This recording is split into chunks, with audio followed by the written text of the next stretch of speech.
Guys, have you ever watched a horror movie where, at the end, it says, based on a true story? That moment sends chills down your spine. Because while fictional stories are scary enough, when you realize something really happened, that's terrifying. Today, I'm going to tell you a story that isn't just fiction. It's based on real events that took place in the United States, inside the infamous Stanley Hotel, the same one where horror author Stephen King stayed and got the inspiration to write The Shining. This hotel is not just haunted, it's known for constant paranormal activity. People have felt unseen presences in almost every room. But the story I'm telling today is about a couple, Alan and Gloria, who went there just to celebrate their anniversary. But what they experienced scarred them for life. It happened around 1972.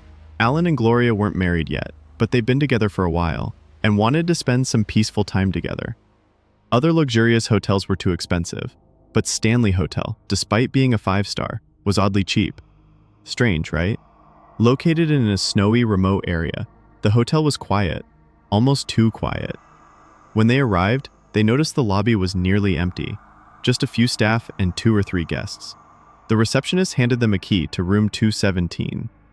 The couple climbed the stairs to the second floor. There were no elevators back then. When they reached their floor, they were surprised. The entire hallway was silent, not a soul in sight. Their voices echoed as if no one else existed on that floor.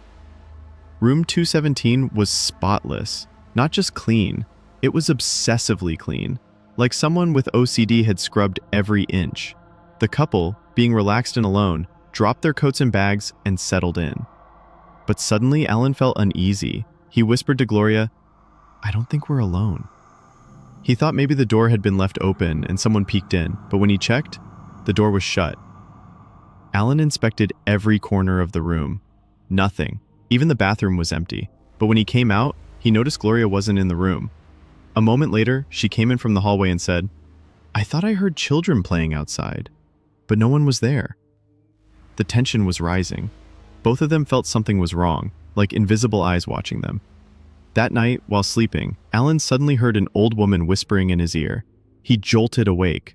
The room was dark, empty. He calmed himself and tried going back to bed. But then, he heard children laughing outside their door. And when he looked at the clock, it was 2 a.m. Who plays outside at 2 in the morning? He opened the door. The corridor was pitch black, but in the corner of his eye, Alan saw something. A young girl standing silently in the hallway, staring at him. Alan called out to her, "It's late, what are you doing here?" But she didn't reply, just stood there, maintaining eye contact. As Alan stepped toward the little girl, he suddenly heard a scream. It was Gloria, from inside the room. He ran back, heart pounding, and what he saw froze him in terror. An old woman was strangling Gloria on the bed. The moment the ghostly woman noticed Alan had entered, she ran toward the window and vanished into thin air. It was 2:30 a.m. The couple didn't waste a second. They packed their belongings and rushed out of the room. Fear had completely taken over. They ran down the stairs and straight toward the hotel lobby. The receptionist, shocked to see them at this hour, asked, "Sir, where are you going? It's snowing heavily outside." Alan, still shaking, told him everything, from the whispers to the strangling. The receptionist asked, "Can I see your room key?" He looked at it and saw the number, room 217. His face turned pale. "I know exactly what happened to you," he said. He explained that in 1911, a woman named Mrs. Wilson worked at the hotel. She was the housekeeper for room 217.